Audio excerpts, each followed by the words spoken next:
Good evening, and thank you for coming to the PCC Forum, and we're delighted to be co-hosting tonight's event with the East-West Psychology program, so thanks to Craig Chalquist for conspiring with me to make this happen. It's really my delight tonight to introduce to you Dr. Lance Owens, who is a profound and insightful scholar of Jung, and particularly Jung's relationship to Gnosticism.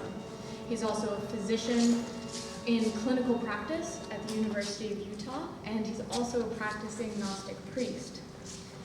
I kind of want to bring a personal element into this introduction because I came across Dr. Owens' work through synchronicity. I was doing research for my own doctoral thesis on the synchronicity of the two Red Books, Jung's Red Book and J.R.R. Tolkien's Red Book of Westmarch. And I was delighted and affirmed to find that there was another person who had noticed there might be a connection at some level between these two Red Books. Dr. Owens has a wealth of material, lectures, essays, available on his website, gnosis.org. And these are primarily on Jung, his Red Book, Jung's relationship to Gnosticism, the myth of Sophia, and other very rich material. However, the first lectures I heard of Dr. Owens were a three-part series on Tolkien and the imagination. As a lifelong devotee of Tolkien myself, what struck me most about Dr. Owens was how he approached Tolkien's world, Middle-earth. He approached it from the inside. This is actually surprisingly rare among Tolkien scholars, where they kind of enter into Tolkien's world and view it from within that realm. So Dr. Owens speaks not of fiction or a made-up world, but of fairy, which is Tolkien's name for the world of the imagination. And he speaks of it as a real place. I felt that Dr. Owens takes Tolkien's world as seriously as Tolkien himself took it. So meanwhile, Dr. Owens has also taught multiple courses on Jung at the University of Utah. In 2013, he taught a course on Jung and the Gnostic tradition at the Jung Institute in Zurich, Switzerland. And since Jung's Red Book was published in 2009, Dr. Owens has published 5 major historical studies that are focused on Jung, Jung's Red Book, and Jung's Gnostic vision. So tonight he will be speaking to us about Jung, Tolkien, and the hermeneutics of vision. Please help me welcome Dr. Lance Owens.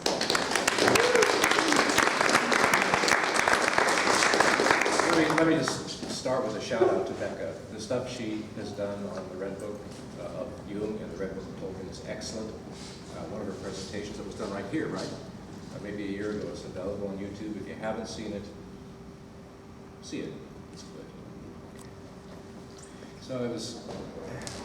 This microphone's a little bit intimidating. I'm used to using a lapel mic, and I tend to wander, so I'll try to stay more centered than I usually am tonight.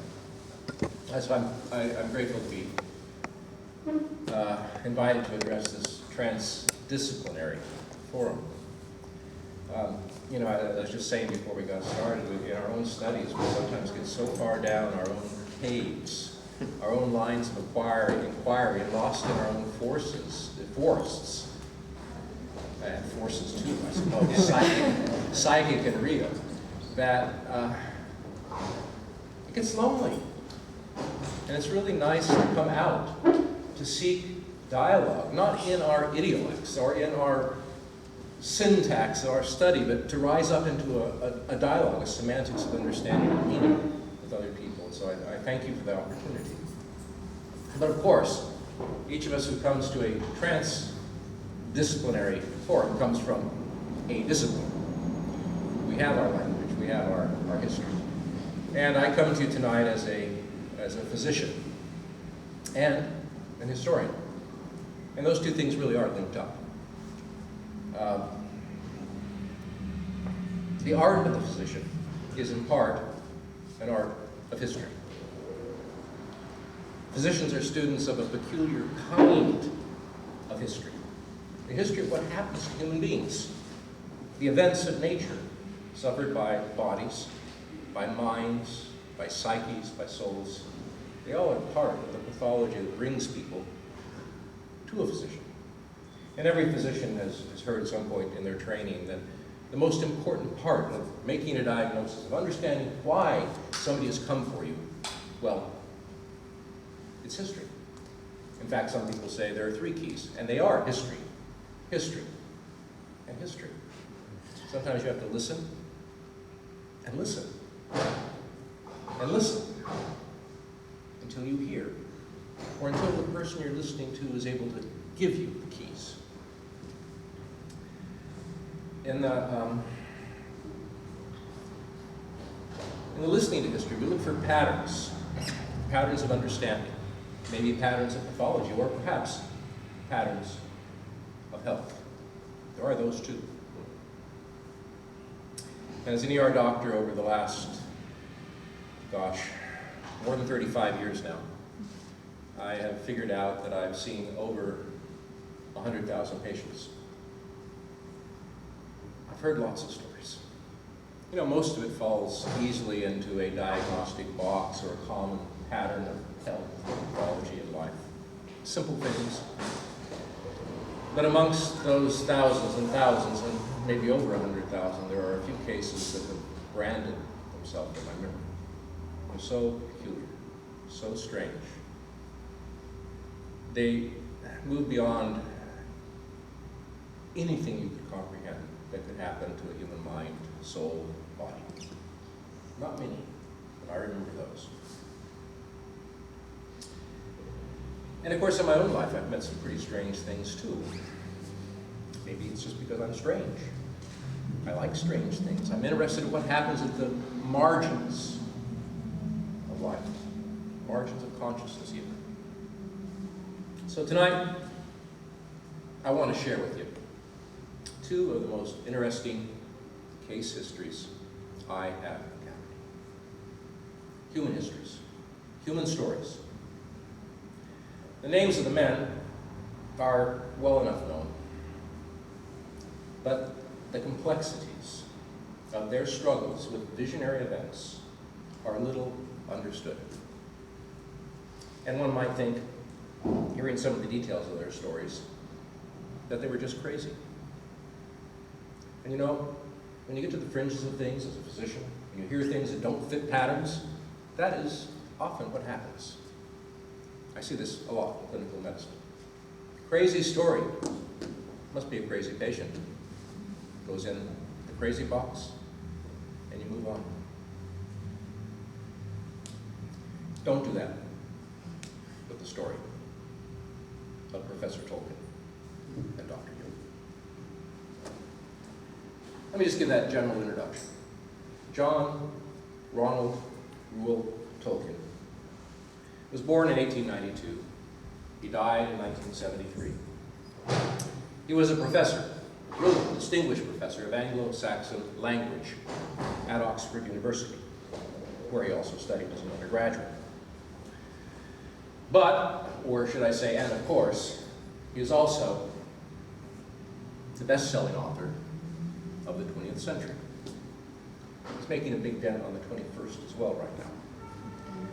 There are more than 250 million copies, I read, or note on Wikipedia, of the Lord of the Rings in print. Not quite as many more of his little story, The Hobbit. And of course, the cinematic rendition of his masterwork, The Lord of the Rings, has been seen by untold millions, hundreds of millions, and perhaps even a billion people.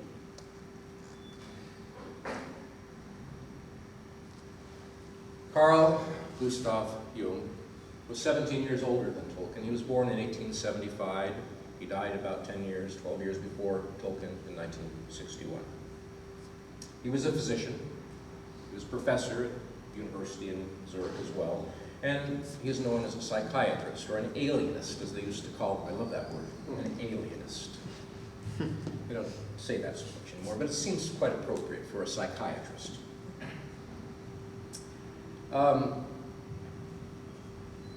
He's perhaps less well known in popular culture, but certainly he's had a major influence upon the election culture of the 20th century. And when his Red Book, a book he crafted, worked on for 16 years, around the middle of his life, was finally published after being sequestered and unseen for over, 80 years, it quickly sold 100,000 copies. Well, that's no match for Tolkien, but then The Lord of the Rings doesn't cost $150 a copy either. Interesting cases. Which is why I've spent a couple decades or more investigating the histories of these two men.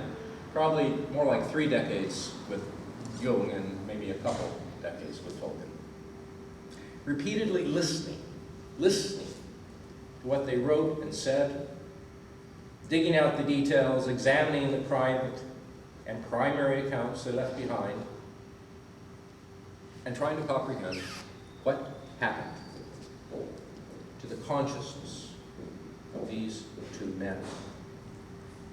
And based on that study, it's apparent to me and to some others that at a seminal point in their lives, they each had an extended visionary engagement, an engagement with an imaginal realm, which they considered objectively real.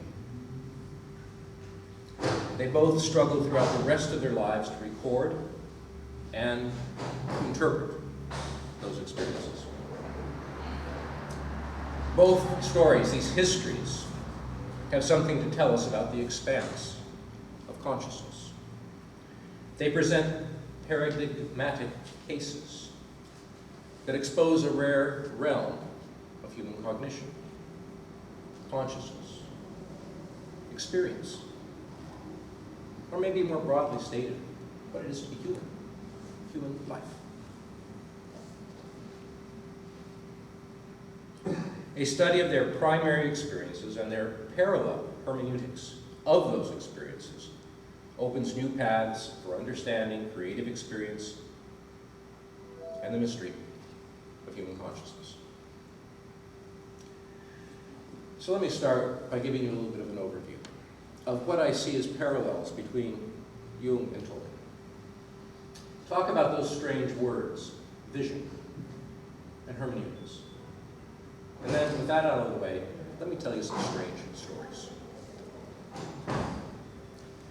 Beginning in the years around the First World War, both Ronald Tolkien and Carl Gustav were summoned by their own unique natures and inclinations to take an exceedingly difficult journey of exploration. Both experienced it and described it as a journey of discovery into unknown realms.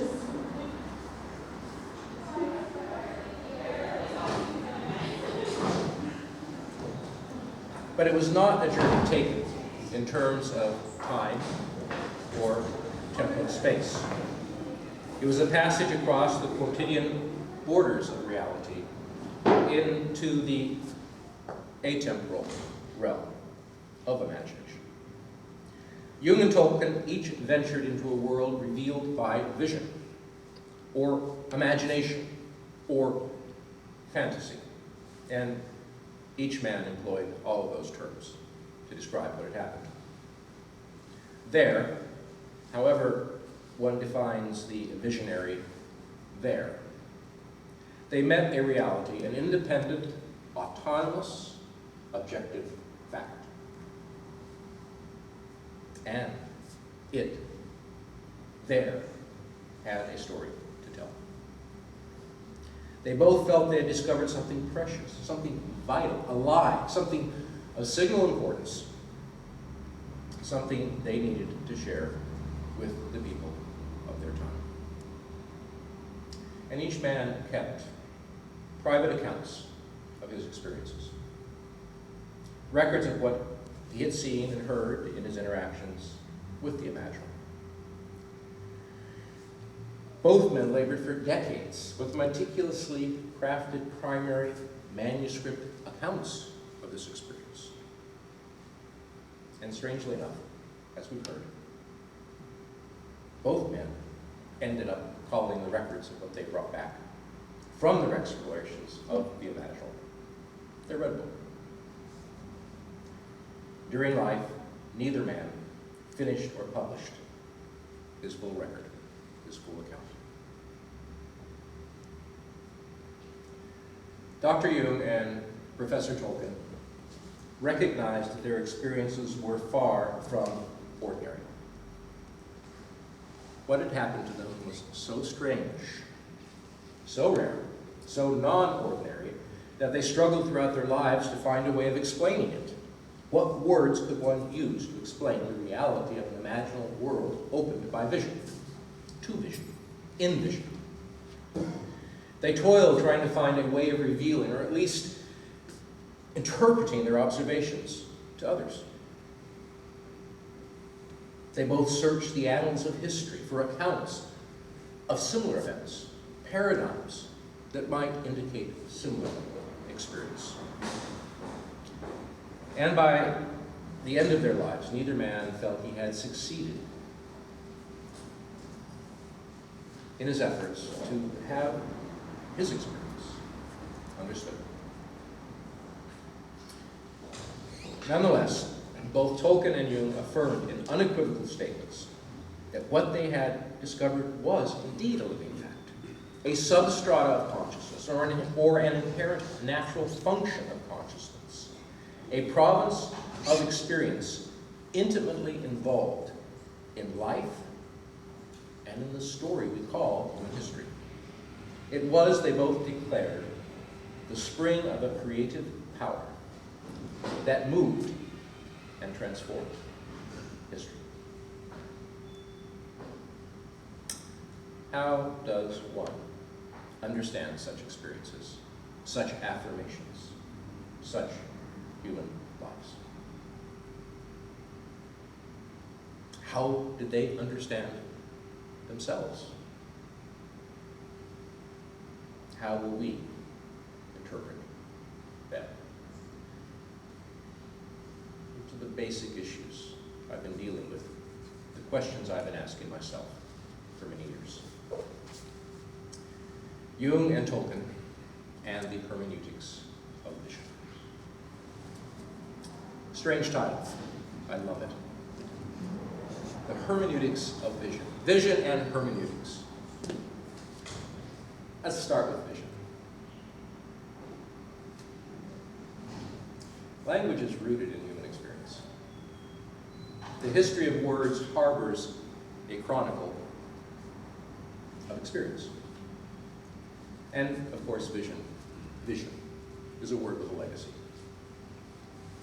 According to the Oxford English Dictionary, which Dr., or I should say Professor Tolkien helped write during his early career, at least small sections of it, in the English language, as evidenced in Middle English reaching back to the 3rd century and then on through at least the Enlightenment period.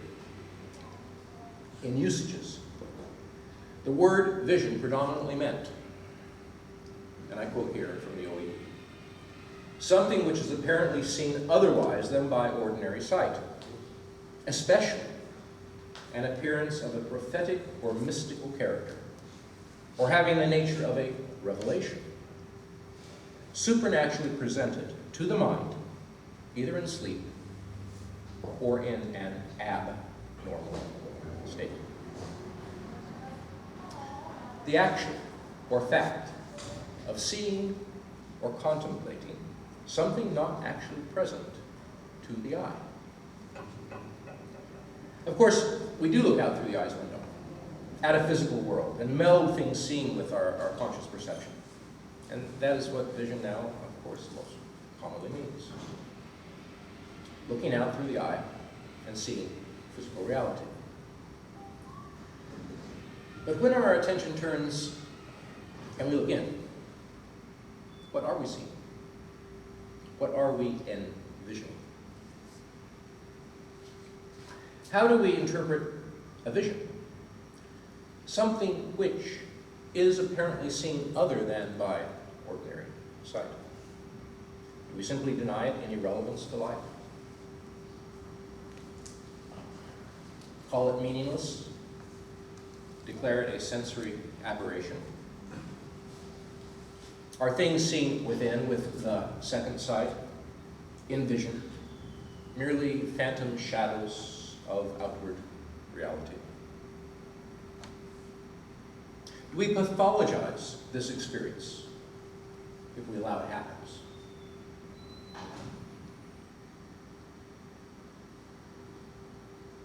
Do we call it an illness of the mind or the brain? A disorder of perception of reality mediated by some natural and recurrent aberrancy of neural tissue. Here I say natural and recurrent because it does appear to be a fact of human nature. And over millennia, it does seem to be recurrent. Oh, look, as a doctor, I know about the pathology of hallucination. I mean, if you later tonight have a vision that you've been called, and the vision involves stripping off your clothing and walking through Union Square on your new journey, men in white coats won't come and put you in a padded van and take you to the funny farm. Men in blue with Glock 45s on their belts will come and put you in handcuffs and bring you to see me in an emergency. Look, I've been doing this for a long time. I've met people in the midst of hallucination, psychosis, pathological vision states. In fact, it's something that I see pretty darn common. And you know, I've heard some pretty interesting stories. If I have time, sometimes I just sit down out of complete interest trying to find out what is going on in that human head. It's really interesting. Sometimes I can't help, but I do enjoy listening. Well, I can't help. I can medicate, right? I can do away with the visions, if they're pathological. But I've also heard private and detailed accounts from individuals who are most certainly not crazy about extraordinary events, visions they have had, visions of places, persons, and dialogic encounters. Visions that quite unexpectedly obtruded into consciousness. It happens. And I assure you that some of these events, in fact, in general, these events are among the most important events in the lives of these people. I've been in close contact, maybe I keep strange company, with people who have been through this.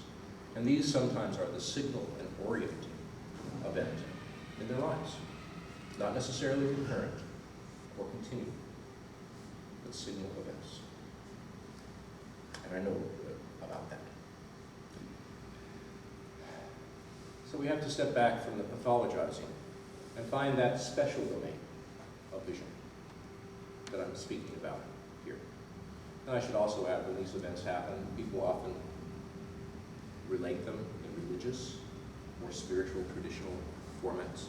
Because where else do you have a language, a hermeneutics, for this event? And sometimes that really takes it right in craziness. You're declaring yourself the prophet in Union Square. Okay, this other word, this strange word, hermeneutics. How does one interpret vision? Hermeneutics is the art of interpretation. The art of moving meaning between domains of expression and understanding. Historically, the term was often linked with the Greek god Hermes, who was the one who brought messages from gods to men. The one who went betwixt realms, worlds, realities, communicating, translating. It is the art of Hermes. In Western tradition, the hermeneutic art originally centered on the interpretation of sacred writ, on how one should interpret prophetic, visionary, biblical texts. Were these texts to be read as accurate and precise histories of real events, perhaps histories with a moral? Or were they to be read allegorically? Or was there something else hidden, some other intention in these supposed sacred and mythical accounts? And then much later, from the early 19th century onward, hermeneutics moved into wider sweeps, into methods and the philosophical difficulties of interpreting any text, any creative human act, human work. Tolkien and Jung, in their academic writings, published during their lives, both concerned themselves with the hermeneutic art. They both applied their professional approaches to ancient texts and myths, and a couple of times Jung even referred to what he was doing as his hermeneutic method. His psychology was hermeneutics. But in private, each struggled with interpretive matters at a much more intimate level, an immediate level. Their task began not with an interpretation of a text, their principal life task, but with the interpretation of visionary, imaginative events. Their own experience between two realms. This is a primary hermeneutic, hermetic, shall we say, task. One stands between the realms as messenger, trying to interpret what has happened. And in my terminology, in my own idiolect, I call this the primary hermeneutic problem. You have a vision. You interpret it. You bring it to sensuous form. Now that is a hermeneutic, an interpretive act. You're not walking with a text, you're working with an event. And if the event is visionary, well,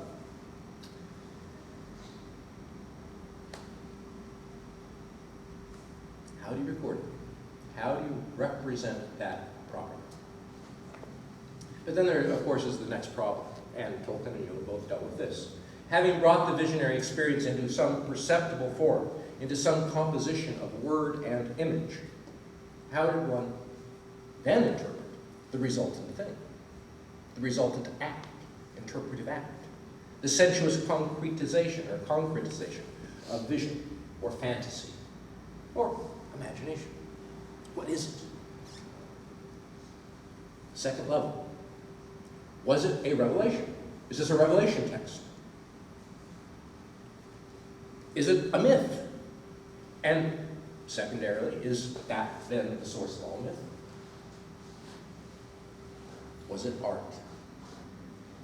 Was it the font of true art? The great Elven art? Or was it just nature?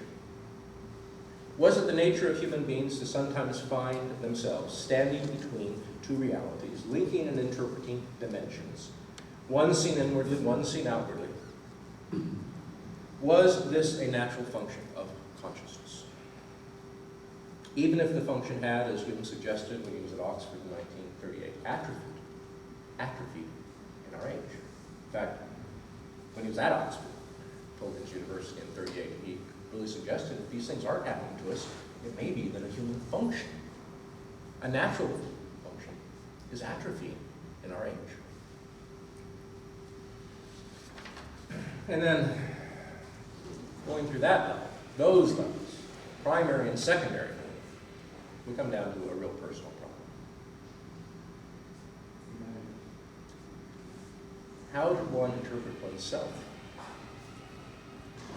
The one who met and mediated two realities. What was it to live a life with such a mission, such a burden?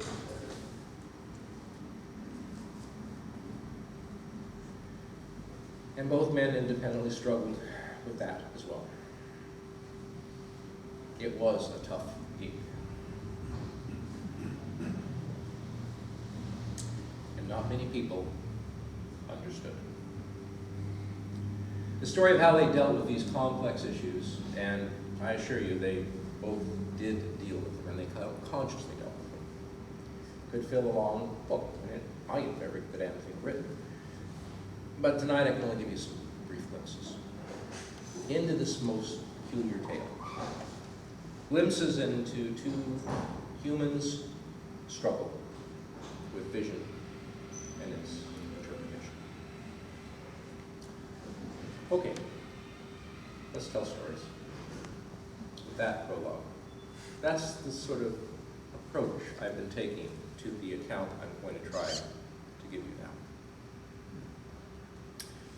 Primary events, interpretive events, how the person understood himself in the midst of this matter. Writing in 1950, when Jung was 75 years old,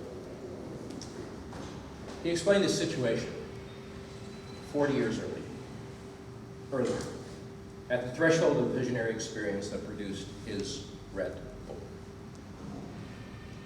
The book he inscribed on its spine with the title, Liber Novus, the new book. And I quote, "The psyche is not of today. Its ancestry goes back many millions of years.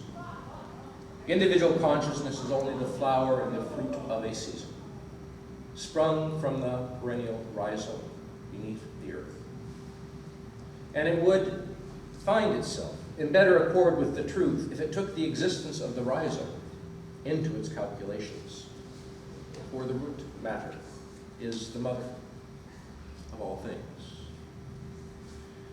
He recounted, looking back to what had happened to him on the threshold of this visionary event, he recounted that his intense study of mythologies, which had taken place in 1909, 1910, 1911, when he was about 35 years old, forced him to conclude that without a myth, a human is, quote, "like one uprooted, having no true link either with the past or with the ancestral life which continues within him, or yet with contemporary society."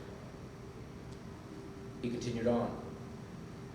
"So, I suspected that myth had a meaning, which I was sure to miss if I lived outside it in the haze of my own speculations. I was driven to ask myself in all seriousness, what is the myth you are living?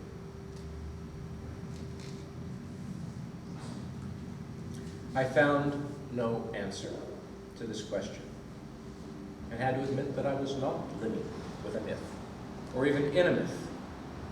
So in the most natural way, I took it upon myself to get to know my myth, and I regarded this as the task of tasks. I simply had to know what unconscious or preconscious myth was forming me, from what rhizome, what root I sprang.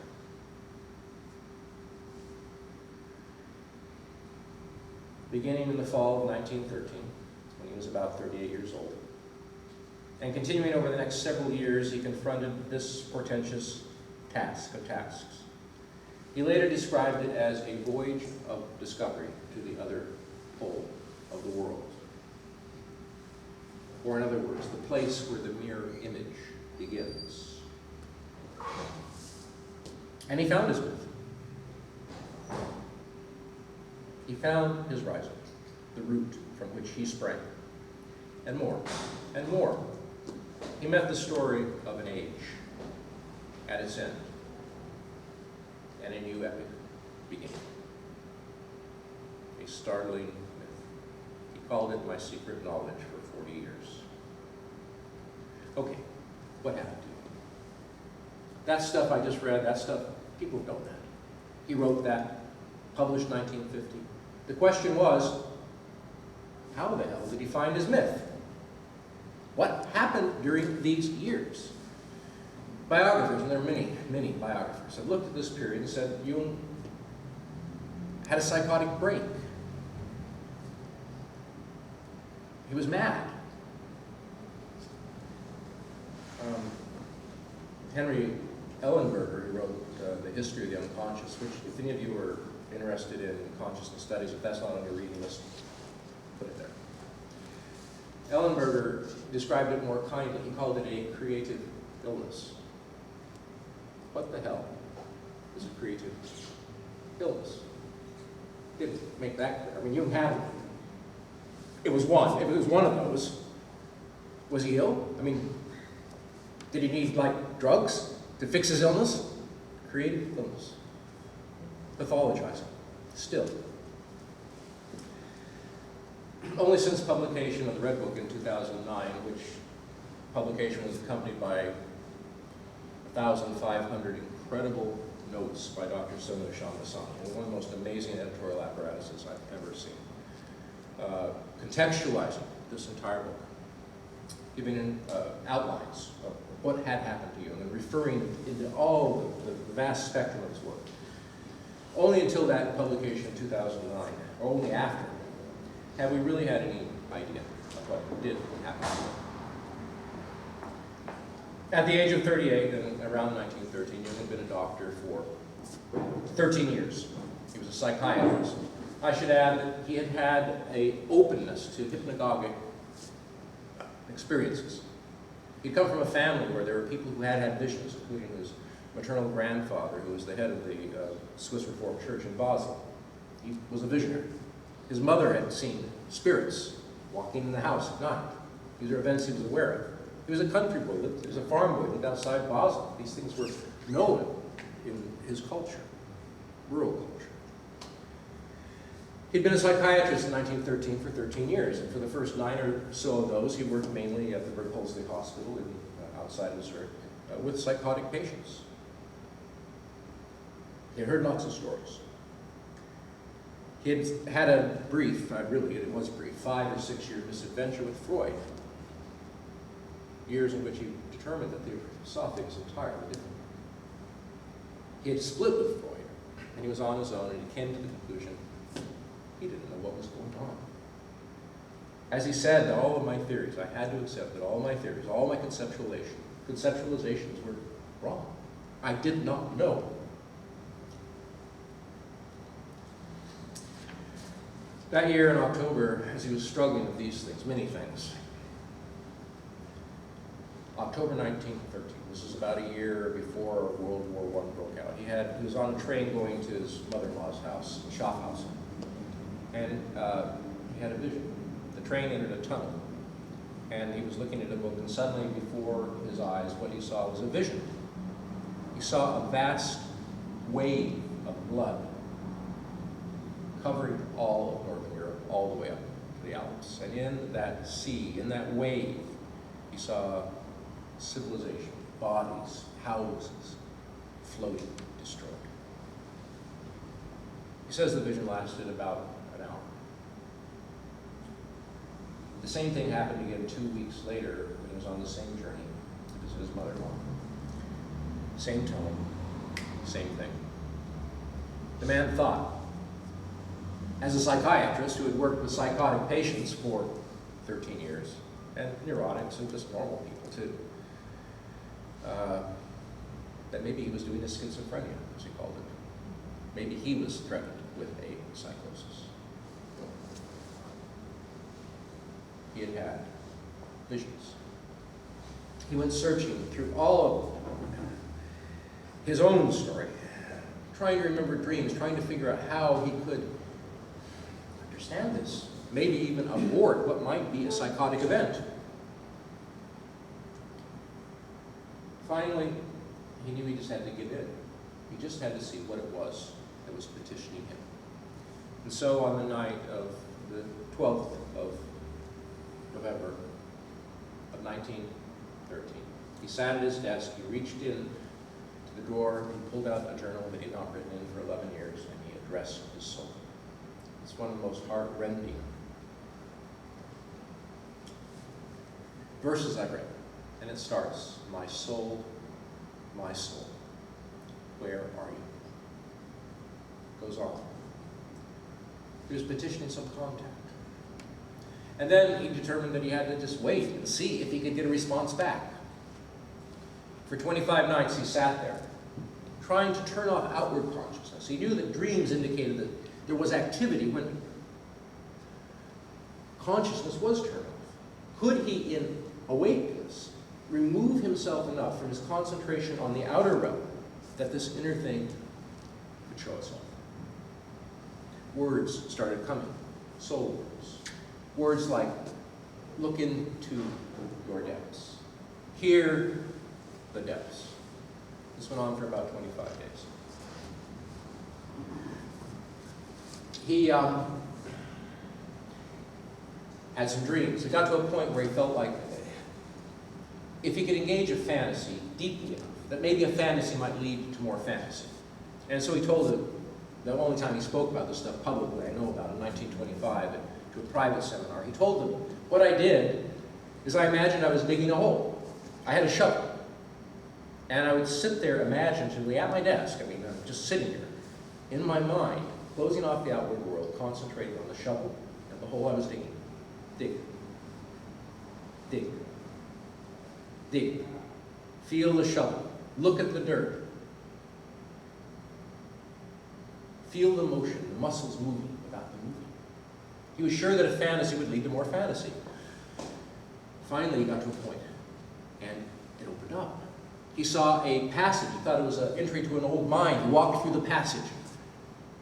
There was a withered dwarf. There was a cave. He went into the cave. He heard screeching voices. There was muck on the ground. He walked across the cave.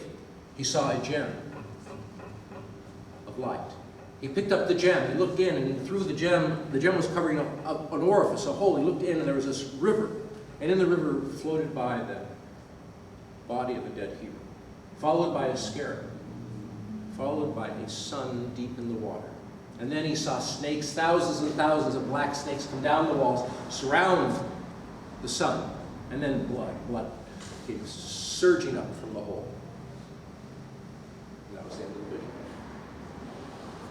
He told the seminar in 1925 that he discovered that his technique worked amazingly well, but he didn't have the foggiest idea what it meant. That was the beginning of this visionary event. About 12 days later, right around Christmas, I think it was the 22nd or 23rd of December, he entered into another vision. This one was different. This one was not so evoked, it just opened. And I'll read just a little bit here. This is 22 December 1913. And this is what he told the seminar in 25. The next thing that happened to me was another fantastic vision, but this time I went much deeper. This time it was a cosmic depth.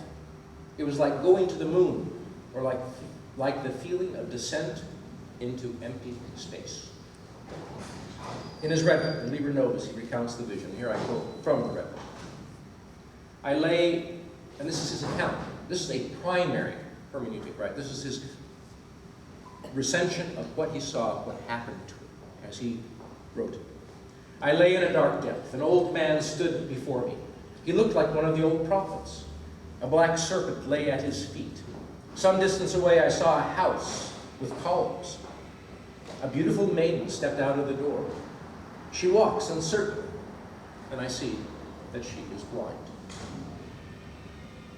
The old man waves to me. I follow him to the house at the front of a sheer rock wall.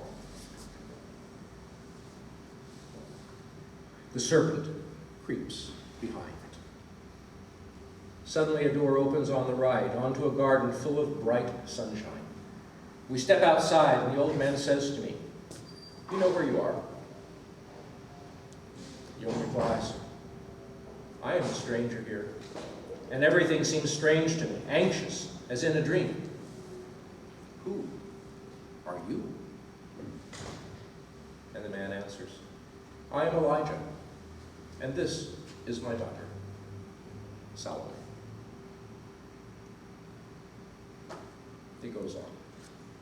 It goes on. And it went on actually night after night for 3 nights. Jung called this his mystery play, his mysterium. At the conclusion of the first night's vision, Jung exclaims to Salome and Elijah, quote, "You are the symbols of the most extreme contradiction." Elijah responds, "We are real. We are not symbols."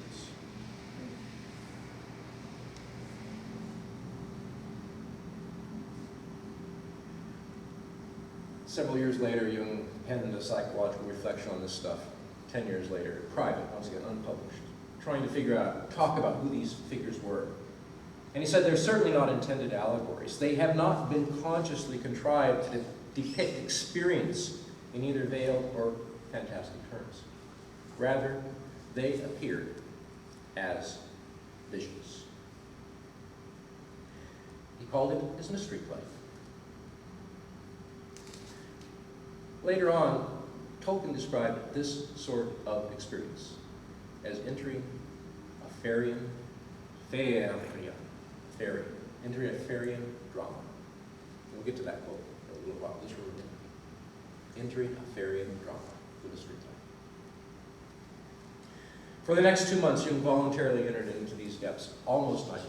And I should here step back and say, at the same time, the man was continuing his medical practice. He was seeing on average 5 patients a day during this period. He was lecturing, he was teaching. He was not psychotic. He was continuing a normal life. He was serving in the Swiss Army during subsequent periods quite, frequently. He wasn't sitting in a corner with drool coming down his face, lost in a psychotic event. But they didn't keep going forever. The intensity of these events really went from December on through February. They slowed down a little bit less by April, and then it really pretty much stopped by June. But he would go in evenings, usually after dinner, and sit and try to evoke these things intermittently. Some of the stuff is really funny. It's farcical. Some of it is absolutely frightening. That's what the Red Book is. These events in that period of time, this short period of a few months, really is the core of what Jung talked about in Liber Novus, the Red Book.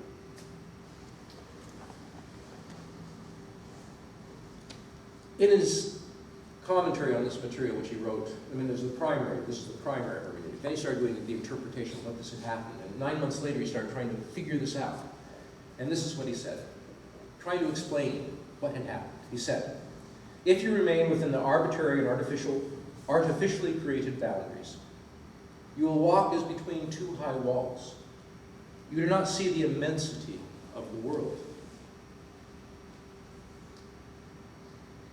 But if you break down the walls that confine your view, then the ancient sleeper awakens in you. If you look outside yourself, you see the far-off forests and mountains, and above them your vision climbs to the realms of the stars.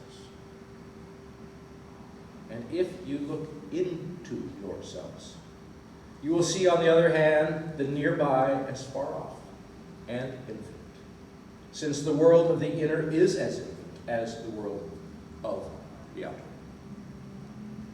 Man lives in 2 worlds.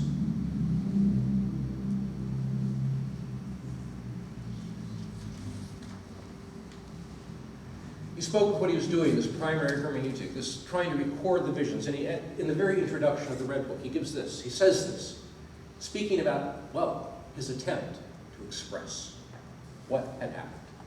And he says, my speech is imperfect, not because I want to shine with words, but out of the impossibility of finding those words.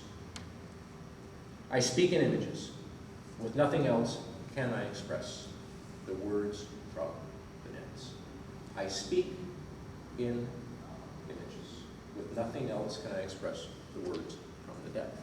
But at this point, I should add, there were no illustrations. This was his manuscript. He wrote this in. The words themselves, the phrasing, the way he expressed himself was an image. Later, as he composed the Red Book, as he transcribed this into his book, he wrote this, let me just explain that. So he thought he was going crazy, okay? Except he wasn't. He wasn't crazy. These visions had come. He didn't know what it was about. Throughout this period, he had had many visions of the coming of a great devastation, a war, death.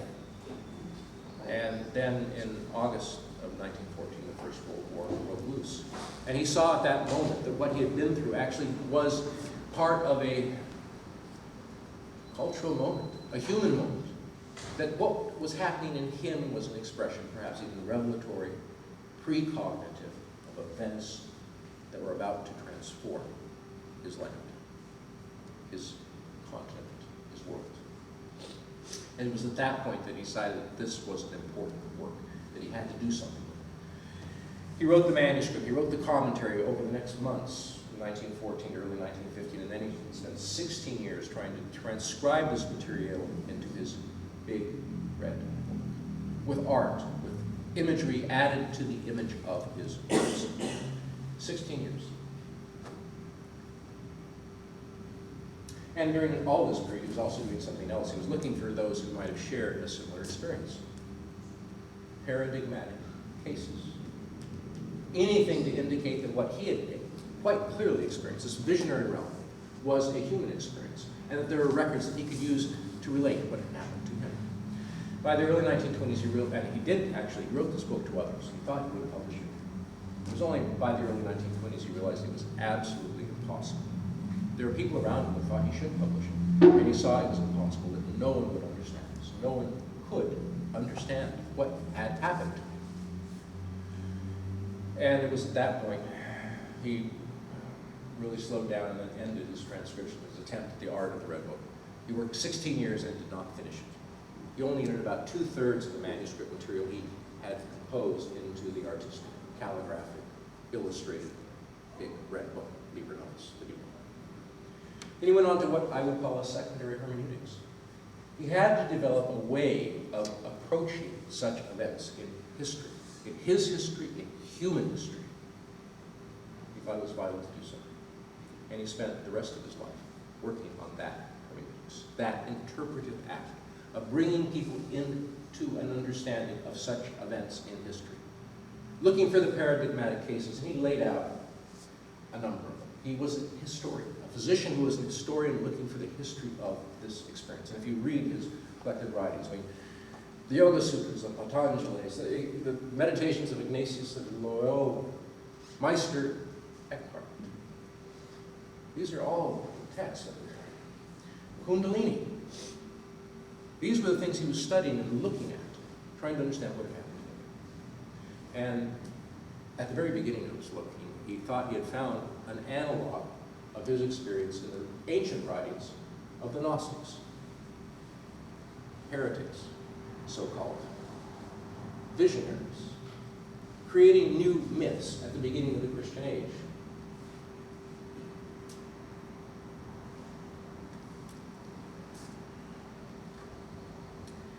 Jung published several million words in his secondary hermeneutics without ever revealing the source. At the end of life, he spoke of these events as the numinous beginning, which contained everything. Everything, he says, began then. Everything else was the scientific elaboration, the bringing into life, but the numinous beginning was then. Well, of course, for the last, Jung's been dead now for 50 years, and Jung's scholarship has been devoid of any knowledge of this material, any way of contextualizing the source of his work. It's turned into a clinical specialty where the man's vision, the man's work was much, much broader than a clinical, therapeutic specialty. He was looking at what it was to be human. Dr. Sonu Shamdasani introduced the Red Book at the Library of Congress in 2010. They had a big museum show there and a conference.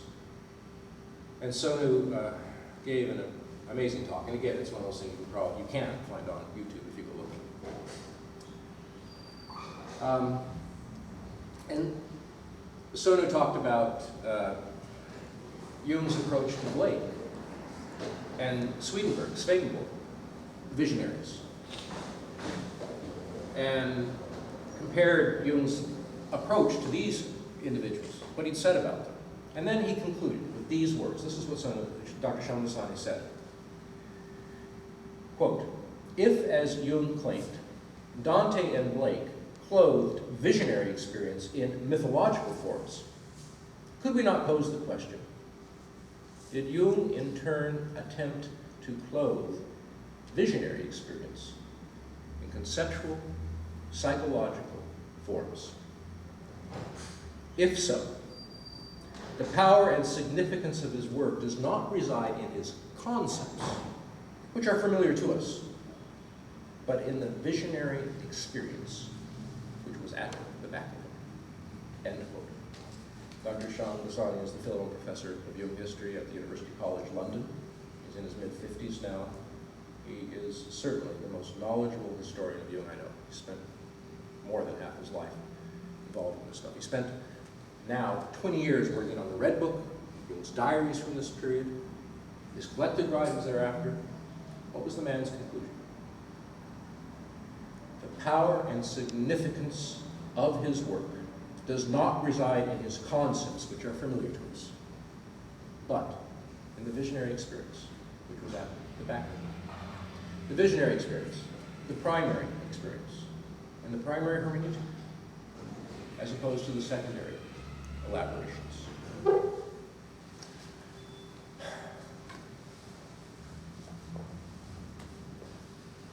Professor John Ronald Tolkien.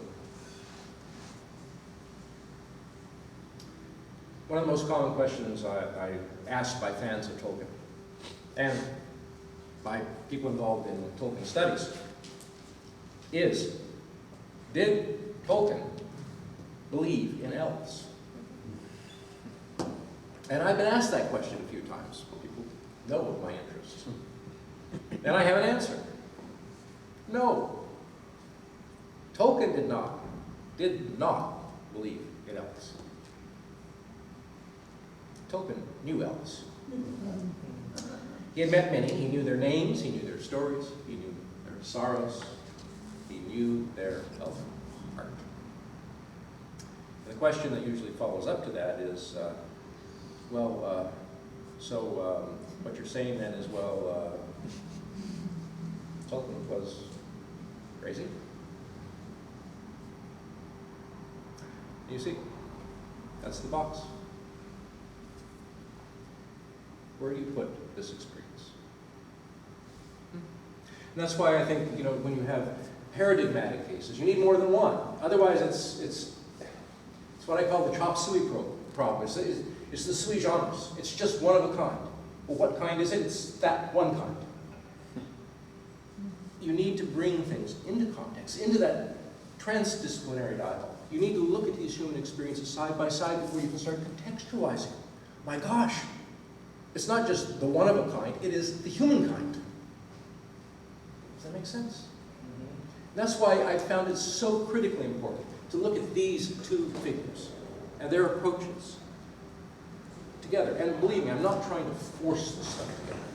That doesn't work. You can't do that as a scholar. Validly. People do it, but I really tried to see, does it fit, and I conclude it does.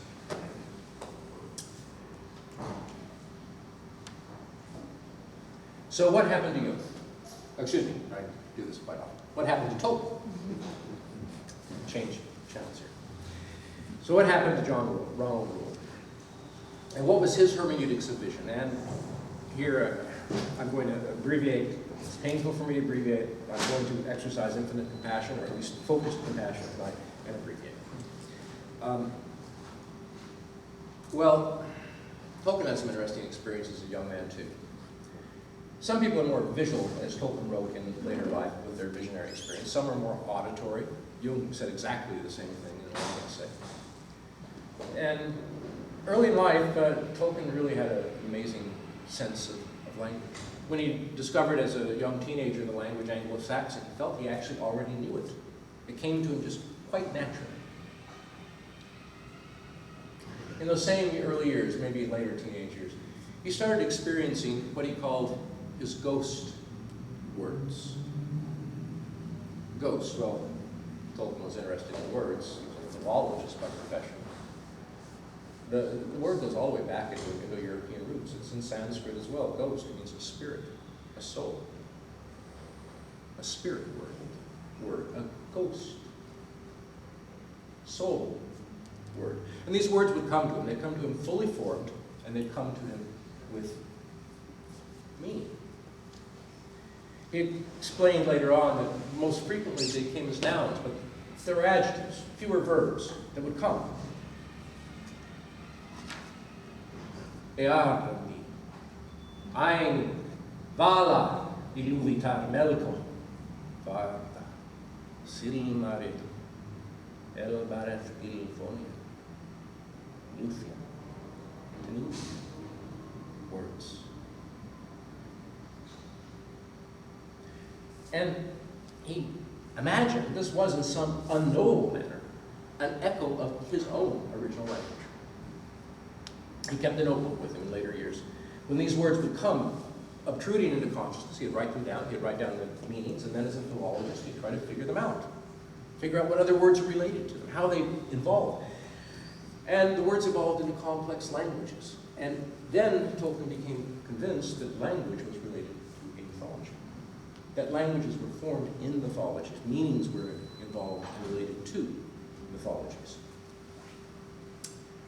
The languages brought him stories. I think it was in 1913 or 1914. He was walking on the Cornish coast, stormy sea coast of England, and a name came to him. Earl. It seemed significant in immense ways. He went home and he wrote a poem about it. A fragment. It was a mythic image of Earl, the one who sailed across the Western Sea into the sky. And he knew it was part of something. He sent the poem to a friend, one of his dear school friends. And the friend wrote him back a letter and says, well, you know, that's really, really interesting. What's it about? And Tolkien's response was, I don't know. I'll have to find out. I'll have to find out. Not, I will have to create something. Gosh, I'll have to make up the rest of that story, won't I? I'll have to find out. Tolkien spent the next 40 years of his life finding out. This figure remains a key in his mythology for decades.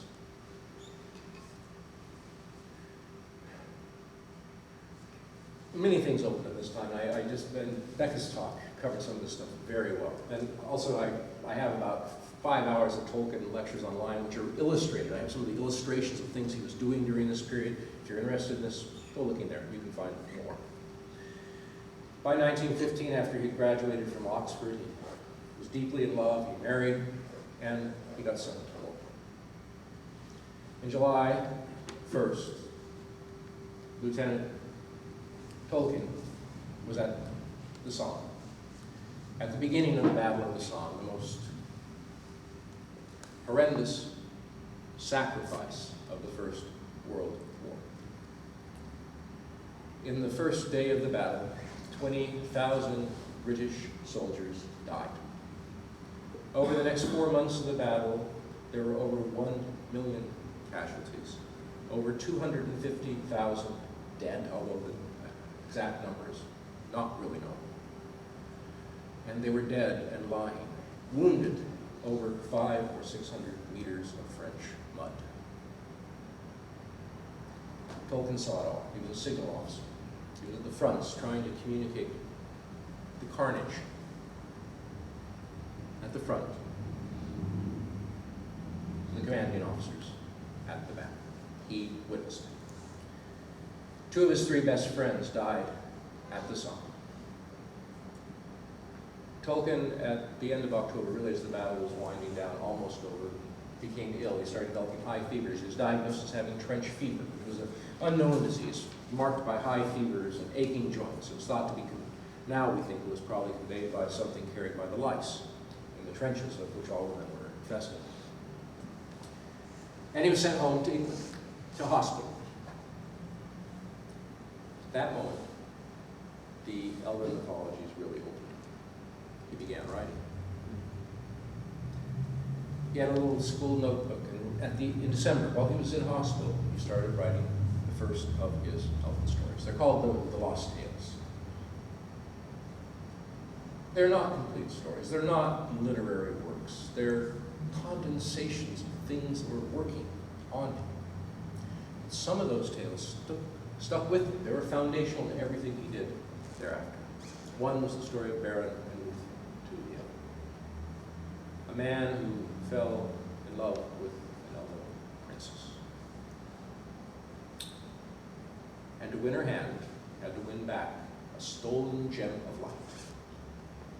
A gem stolen by a force of evil in this world. You know, I'll just say this in passing. People have said, well, maybe Tolkien had PTSD. Well, I've been a physician working in a Veterans Administration hospital now for, not all the time, part-time, I work there part-time as a professor, taking care of people with PTSD now for 20 years. I've seen people with PTSD from World War II onward, through all those conflicts. And believe me, I'm seeing a great deal of it right now. This wasn't PTSD. I know what that is. I see that. This may have been a therapeutic move for Tolkien, but it was not a manifestation of disorder. Maybe it was his therapeutic move. And then something extraordinary happened. In 1919, Jung wrote a cosmogonic myth. What's a cosmogonic myth?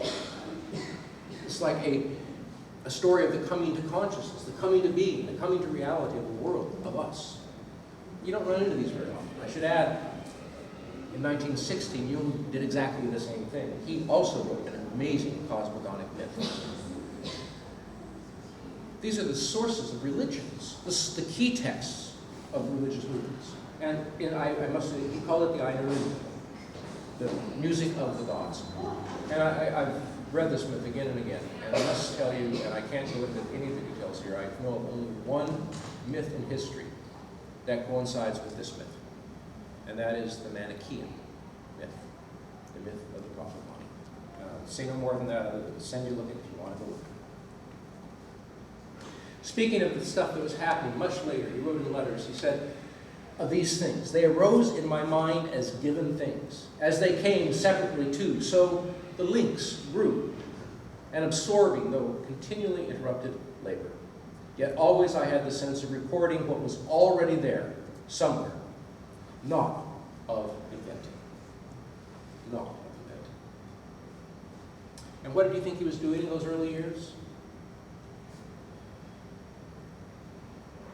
He explained years later what he was doing.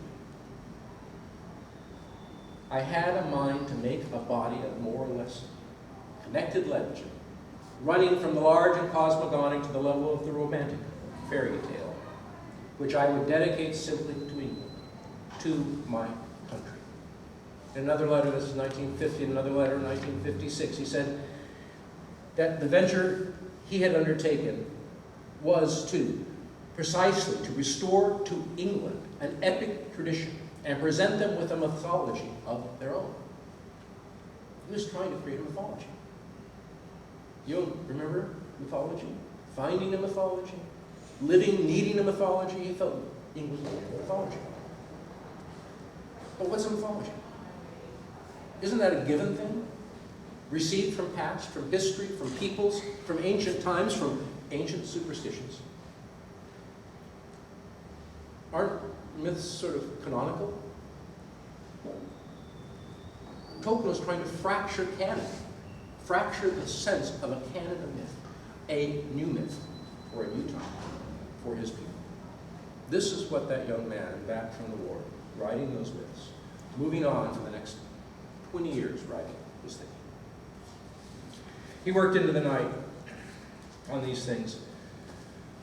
I mean, Tolkien was a busy man. He had a full professorial schedule. He taught a full set of lectures. He was a don at the university. He had all these damn department meetings and things to go to, and all the administrative affairs, which some of you probably doing with great joy, but Tolkien didn't. He was doing this stuff. And then he would sit at night, late into the night, doing this, his mythological work. And he didn't know what he was doing. What was this hermeneutic? He tried writing this stuff in the form of fairy stories. Simple. He tried doing it in poetry, couplets, in alliterative verse. He wrote some of this stuff in Anglo-Saxon. He did some of it in Elven. But what was the hermeneutic? What was the appropriate voice for conveying what he had been doing? And he had no intention, no thought that he could get it published. Then, of course, in 1937, a children's story. A story he told his children. Ends up in the hands of a publisher, gets published in The Hobbit. Is a hit in England. First printing, 3,000 copies is selling. And all of a sudden, Tolkien is known for that. It was embarrassing, in a way. He says that people at Oxford used to rouse him, Professor, how's your Hobbit doing? You know, the professor of Anglo-Saxon literature known for his Hobbit story. Well, it was at this point, I mean, Tolkien had worked upon this, what I call that secondary hermeneutic, sort of trying to describe what it is you have been doing. He had done this with his lecture on Beowulf at the British Academy in 1936, and he received an invitation to St. Andrews to give a lecture, the Andrew Lang lecture. And he determined he was going to talk about what he'd been doing. He called the lecture on fairy stories. But you know what? He wasn't interested in talking about fairy stories. He started out his entire lecture by saying, you know, what people call fairy stories, they aren't fairy stories. That's not what I'm talking about. He wanted to talk about fairy, the experience of the imaginal. So the first part of his lecture, he just moves away from all that stuff. The lecture was written in 39. I mean, this is details you don't need to know, but I'll tell you anyway. That's what I do. We don't have the text of the original lecture. But over the next 3 years, he worked on a draft manuscript of a final published edition. And he published it. And he cut out the best parts. There were things he said as he was authoring this material that was really self-revelatory. But when he finally got to the final text, he cut this stuff out. It was unknown for years and years and years. Finally, it was published just a few years ago of his draft manuscripts.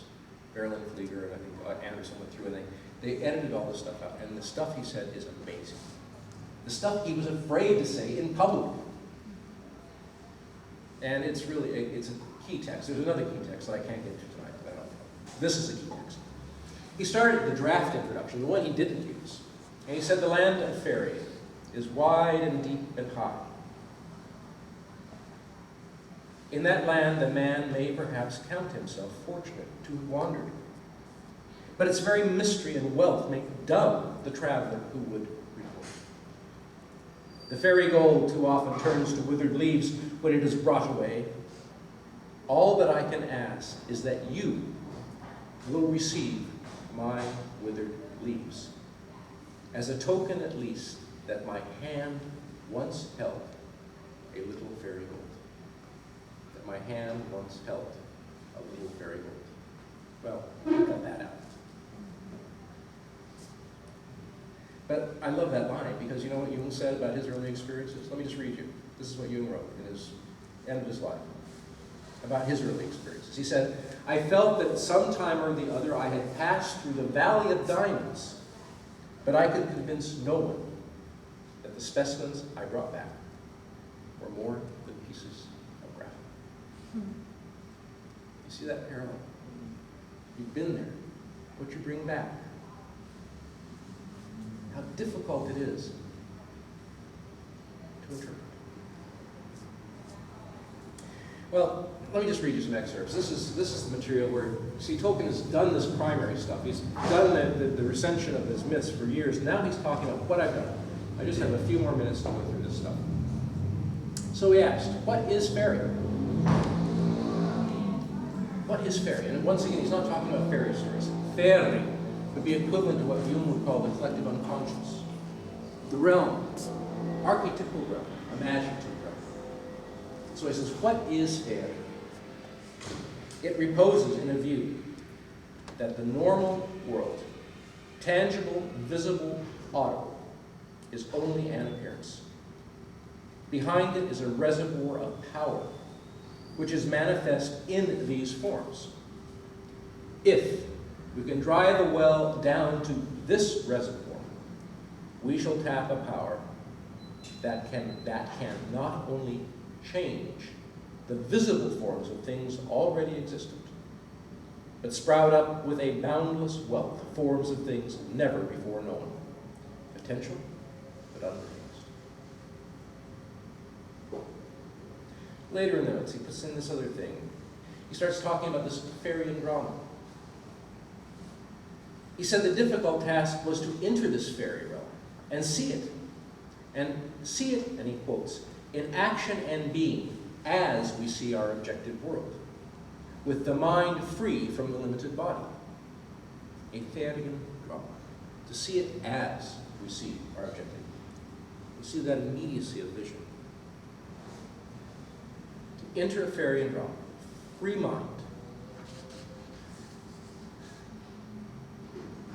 Then he says something else, and this is exactly like Jung. He says, an essential power of theory, is thus the power of making immediately effective, by will, the visions of fantasy. Visions of fantasy. Effective by will, the visions of fantasy. This is exactly what Jung was trying to do in 1913 and 1914 winter. Make effective, by will, visions. Tolkien goes on further in an attempt to describe what it was like to be in a fairy and drama. And he goes on, he says, fairy and drama. Those plays which, according to abundant records, the elves have often presented to men, can produce a fantasy, with a realism and immediacy beyond the compass of any human mechanism. As a result, their usual effect upon a man is to go beyond belief. If you are present at a fairy and drama, you yourself are, or think you are, bodily inside its world. The experience may be very similar to dreaming, but in fairy and drama, you are in a dream that some other mind is weaving. And the knowledge of that alarming fact may slip from your grasp. I believe Tolkien was talking about something he had experienced. You think you are there. And this is, of course, again, this is a description of what Jung was talking about in his own annals of experience.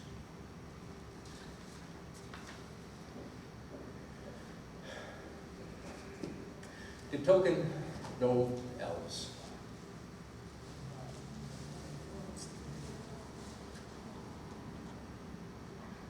The question. What did he mean by fairy and drama? This is the stuff that has been tossed around in Tolkien studies for the last few decades, and very little understood, as Becca quite correctly said in her introduction. But in the last issue of Tolkien Studies, it's an annual, the 2014 edition came out last fall, Verlin Flieger, perhaps one of the best known and perhaps one of the best Tolkien scholars. She's been a professor at the University of Maryland. She's now, I believe, in her 80s. I think she retired from her professorship. She is the one who edited the notes, the draft material on fairy stories that I was just reading from. She's been all through the archives of Clavell at Oxford.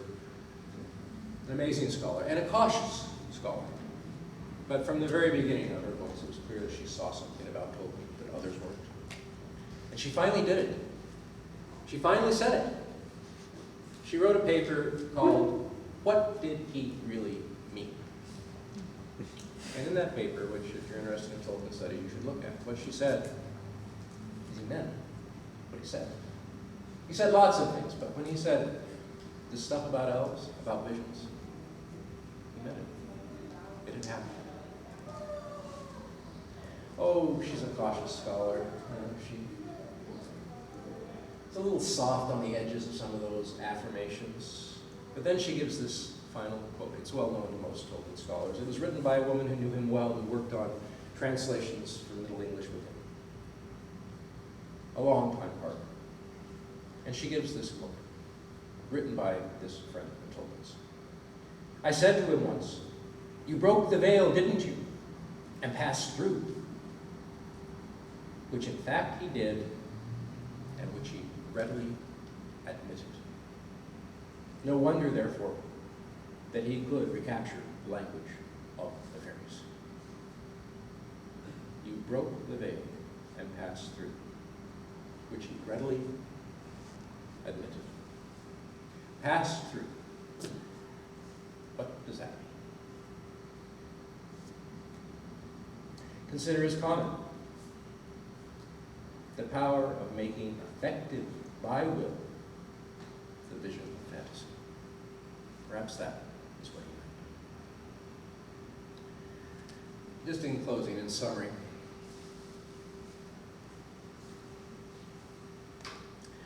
Okay, visions, myths, stories, good reading, if you like that sort of reading, interesting lives, paradigmatic. Is there more? A message. Now here one starts working with his own vision, his own intuition, his own sense of life. There was something that Jung found in the Red Book that he called his secret knowledge. It's clearly present in the visions and in his commentary on the visions written for his LibreNotes.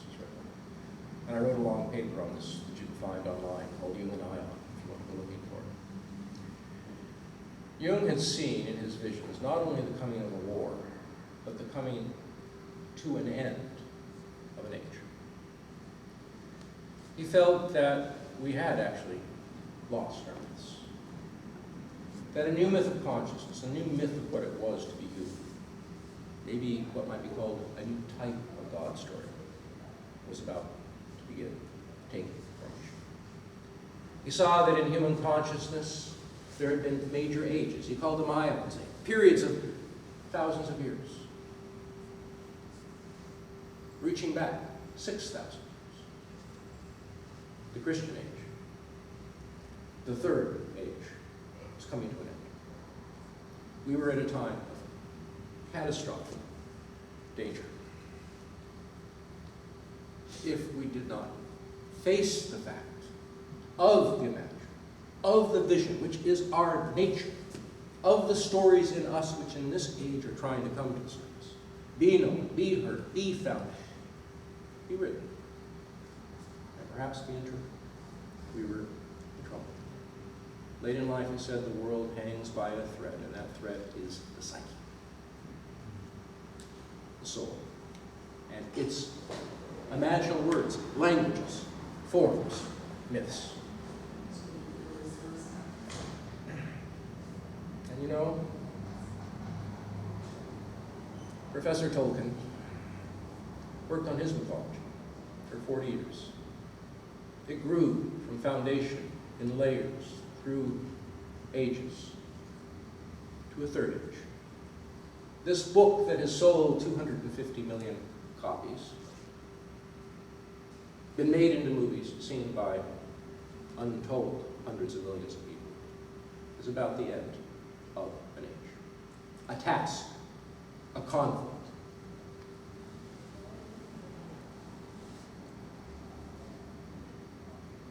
My intuition is that these imaginal stories have meaning. It's been suggested to me, and I thought it myself, that if we do indeed survive for 500 years and look back at this age, asking from that perspective far away what our myths were. What were the foundational myths? What were the important stories to be told? What were our religious stories? I thought that the Red Book of Jung and Tolkien may be on the list of foundational mythologies of a new human consciousness. Maybe that's a prophecy, and maybe not. It is my intuition. Give it some thought. This is an interesting subject. These men deserve our attention.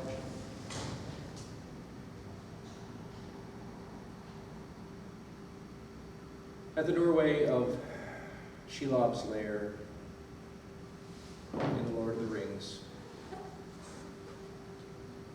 Sam realized the story he was in was a very old story. It went all the way back to Beren and Luthien, the story that, well, that Tolkien first heard after the Great War. And he looked at Frodo and he said, "Don't the great tales never end?" "No, they never end as tales," said Frodo. "But the people in them come and go, when their hearts empty. We have our part in the tale that we told. Tolkien and Jung did as well. see where it goes. I thank you very much for your attention, and I will open it for any questions.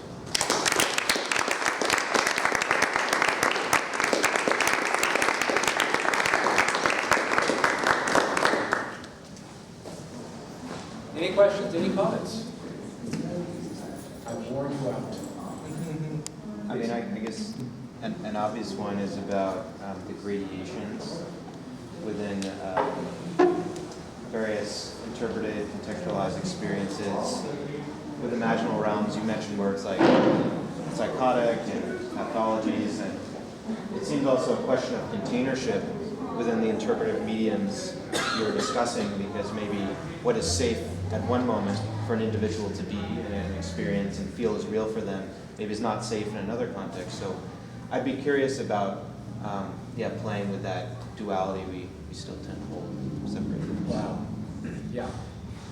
And that's really a core question, because it has to do with, creative illness versus pathology versus psychosis, doesn't it? You know, what is the protected realm? What is the safe realm? Let me just give you my experience from dealing with people. When this stuff happens, people think they're crazy. And they go looking for contexts. And it can drive people over the edge.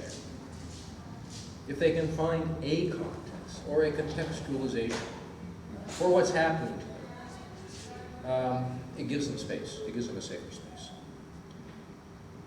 And you know what?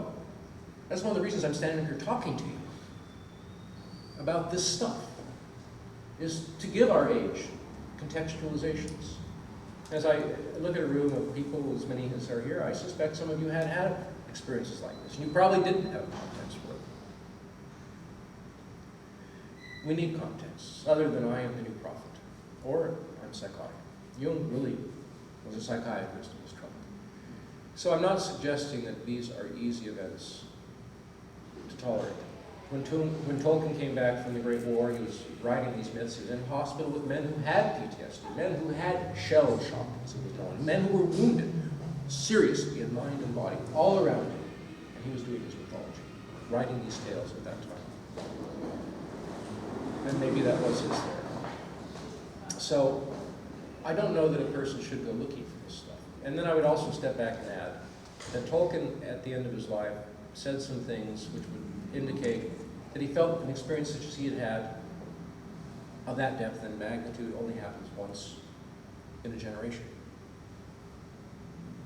And Jung felt somewhat the same. There are levels of this stuff which are really rare. And the ability of a human being to endure it and deal with it and not be driven mad. And this is, if you look at Jung's work, when he went back looking at examples of people who had been through this, a lot of them were pretty much over the edge. He was trying not to go over the edge. So I'm not suggesting to you that it's not dangerous. It might be. But in some way, we have to contextualize it and bring it into a wider dialogue of non-pathology in some cases. I'm sure how to ask this, but I've been curious about it for a while. Do you think, but it seems like if Jung and Tolkien had met and been able to talk to each other and support each other through all that, and yet they didn't. This is, and I'm wondering why, but not the logistical why, but the big why. well, as a matter of fact, and this is something I wanted to talk about. I'm glad you asked the question. Tolkien did know a good deal about you. Now, and in fact, he had what I think may have been imaginal conversations with you that he wrote down. So I've asked this question, obviously, myself. It's like, what sort of conversation would these guys have had? Now, Tolkien was younger, older, his experiences that took different forms and went over a different period of time. But Tolkien was a don at Oxford in 1930, and he was a Roman Catholic. He was part of the Roman Catholic community, which was not very large. At Oxford, there was a group called the Blackfriars. It was the priory of the Dominicans. there were three, this is detailed, there were three Catholic fathers in the priory at Blackfriars who were extremely interested in Jung. One of them was in analysis during the 1940s when Jung was writing when Tolkien was writing on fairy tales. Tolkien said Mass at Blackfriars. He has served in Mass, and helped the priest in Mass. He knew all of these guys. One of them was in correspondence with Jung in 1937, and Jung wrote him and said, when I come to Oxford in 38, I want to meet with you at Blackfriars. Jung received an honorary doctorate of 6 or 8 were given at Oxford that summer, Trinity term, 1938. Jung was 1. Tolkien was almost certain at that ceremony. It's a big ceremonial. Father Victor White became a very good, one of the Dominicans at Blackfriars, was in correspondence with Jung after the war. He was in analysis during the 40s, and he actually became a very close friend of Jung's through 1926 onward. It is inconceivable that Tolkien didn't know something about Jung, but even more interesting, those notes I just read you from on fairy stories, well, those are notes. And he kept notes of things he wanted to talk about on pages that were reproduced by Ronald. One of the things he wrote he wanted to talk about, and she actually reproduced this page in the book. Jung and the collective unconscious. That was on his list of things he wanted to talk about in his paper on fairy stories, which he did not. And then in 1944, when he really almost had a nervous breakdown, he went through this long imaginative dialogue. And a figure shows up in this who is a chemist, or an alchemist, and a psychoanalyst. And he's the only person in these dialogues who understands vision and dream and takes them seriously. His name is Goldbergus. And if you read through it, it's like, oh my God. He's in analysis with Jung. Imagine it. He's having an imaginative analysis. Well, I shouldn't have, it's a long story. I would have loved to have given a lecture on that one too, but we can't go there tonight. So I think they would have had a very interesting. I think probably by 44, if Tolkien and Jung would have sat down together, it would have been a damn interesting conversation. Yes. Thank you for your talk. Really nourishing.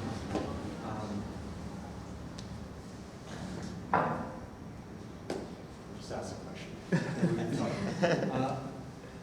The idea that everything of Jung's came out of this prima materia of the Red Book. How do you square that with, for instance, the publication of Psychology of the Unconscious or Symbols of Transformation, where you already have this very clear recognition of two kinds of thinking, the Night Sea journey, the amazing proliferation of mythological motifs and so on. I mean, in a sense, it's all there.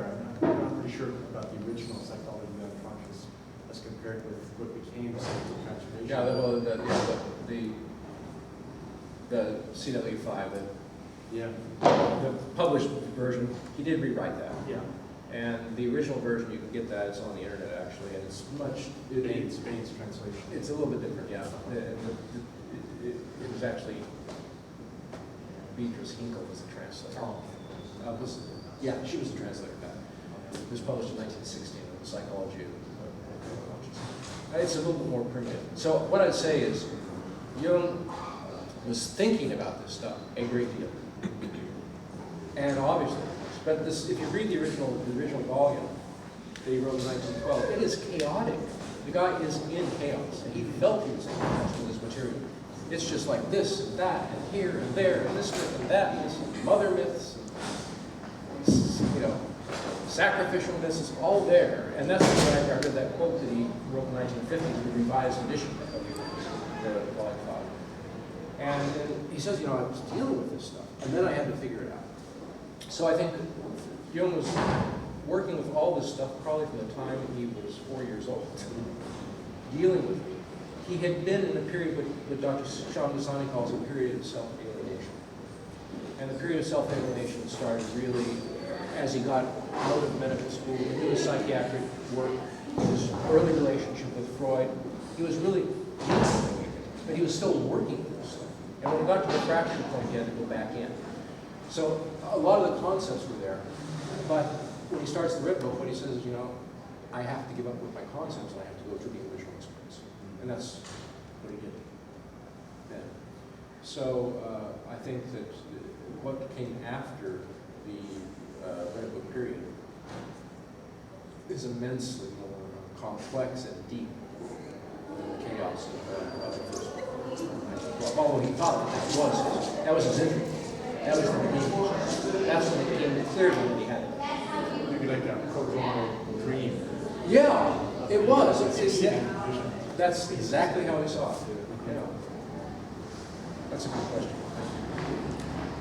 Thank you. I really appreciated this talk. I'm curious. I really love the way you summed up the part about Jung and how it was his primary experience in encountering the unconscious that was important, not the scientific or psychological concepts he then talked about after. And I'm curious for us today, this idea of Jung removing his attention awareness from external reality in order to make space for the unconscious to emerge and form and he can participate in, which is well known within Eastern traditions of meditation or imaginative practices. And he did a lot of research in Kundalini. I'm curious if you have any thought. I'm not quite as familiar with Tolkien, but for those of us that in the West, I know Jung had referred to the importance, similarly as I think the Dalai Lama has, of Westerners maybe the importance of staying within Western traditions, Western myths, Western practices. And I'm curious what you think about, for those of us encountering these depths, what it means, especially in this New Age mixing pot, where a lot of people are going to the East and practicing Eastern things, studying the Eastern teachings. What do you think about that for folks who are Western and trying to reclaim our own myth and our own practice? It's what some people need to do. Period. Look, Jung said a lot of the stuff he did. He was negative. He dissuaded Westerners to go into Eastern practices. He felt that it was alien to their psyche, alien to their nature, and there was a great deal of wealth in the Western tradition. The people would get disoriented, and he saw it happen. But at the same time, you have to understand, in the 1920s and 30s, we're talking about Annie-Besant, theosophy, and some of the stuff, the stuff that was available was not near at the level of what we now have. I mean, the Dalai Lama wasn't going to Zurich in 1930.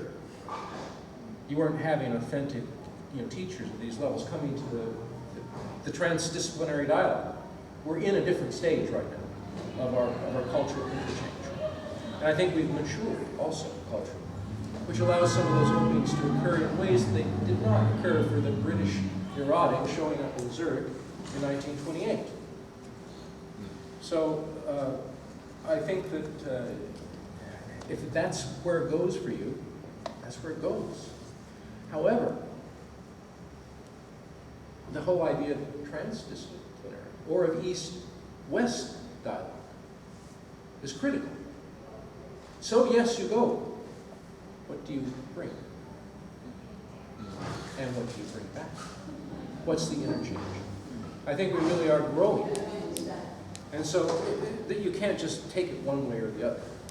You have to really grow these things. And, I've sort of been down that road myself. I've looked at the Christian tradition and the Western tradition pretty deeply. I found a lot in it. A lot of it's been contextualized by my study of Eastern traditions. So. Please.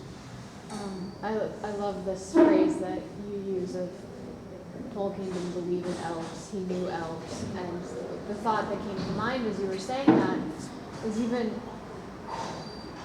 the word elf doesn't really convey who it was he encountered. And he struggled with finding the name that translated who these people were. And so he initially called them gnomes, coming from gnosis. And I think he was probably wise in a way to drop that, because what did you all picture when I said gnomes? And calling them the Noldor is much more elegant. But so through this, I kind of want to draw you out because you did mention the creation myth, the Untitled Yeah. and its particular relationship to the Gnostic creation. Yes. And so. Just Okay, well first, yeah, I cut that out of my compassionate abbreviation, which really was not much of an abbreviation tonight. Yeah, you know, Tolkien was trying to understand these tales that were coming to him and give names to things. The name that first presented itself in 1917, which he'd used earlier, it's in his notebooks when he gets back from the war, is that he had gone to visit the gnomes. And linguistically, the gnomes were the gnostics, the knowers. And he found out that a lot of people thought the gnomes were you know, like a Northern European, you know, lawn ornaments or something. It didn't quite work with mythology. By the way, if you want to give me something for Christmas, I want a really nice set of gnomes for my lawn. So, but anyway, so he changed the name in Mongolia, you know, but in his etymology, in his philological terminology, it still meant the same thing, the knowers. So this is all that struck me since I'm interested in Gnosticism, is that here Jung is, the first place he goes looking for this stuff, and the first place he thinks he finds it is in Gnostic mythology. And here Tolkien is, within 2 years of that, 3 years of that, Tolkien is imaginatively meeting elves who identify themselves to him. He didn't make up this name. Remember, these are ghost names, spirit names. These are names that came to him, not his creations. He discovered, and the name he discovers for these people is the knowers. Well, that is peculiar, isn't it? And then the myth, the music of the gods, the imaginal. So he writes this in 1919. We don't know much about when he wrote it, other than he wrote it on the back of some stuff he was working at the Oxford University Press in 1919. And it's just this amazing creation myth. I mean, you can read it in a simple way, but if you actually take the elements and put them together, it is amazing. And I said it was like the Manichaean myth. Buy me a drink and give me about 2 hours and we'll talk about that. You know, it's, first of all, to explain what I mean by that, I have to explain who Mani was, what Manichaeans were, what Manichaean mythology is like, what the intricacies of Manichaean mythology are like, what the sources of Manichaean mythology are like, what the central myth is, and then you have to say, well, what are the Einrlindale like? What are the Einrlindale, and then start. But if you do that, I don't know if I can do that in 2 hours, especially after a scotch. But if you do that, and I've done it, you come away like, whoa, what a myth. What a myth. And it is a cosmogonic myth. This myth, as Christopher Tolkien said of his father's mythology, there were a couple things that came very early that really never changed throughout his entire mythology, and this cosmogonic myth, the Einrlindale, the music of the music of the gods, never changed. It was a foundation. Cosmogonic myths are foundations of mythology, and this was the foundation of his mythology. How he equated this with his Roman Catholicism is quite a mystery, but that's how it goes. You know, and Owens told him, what are you going to do? I mean, that's what they said. What are you going to do? Are we done? Ladies and gentlemen, thanks. It was really fun.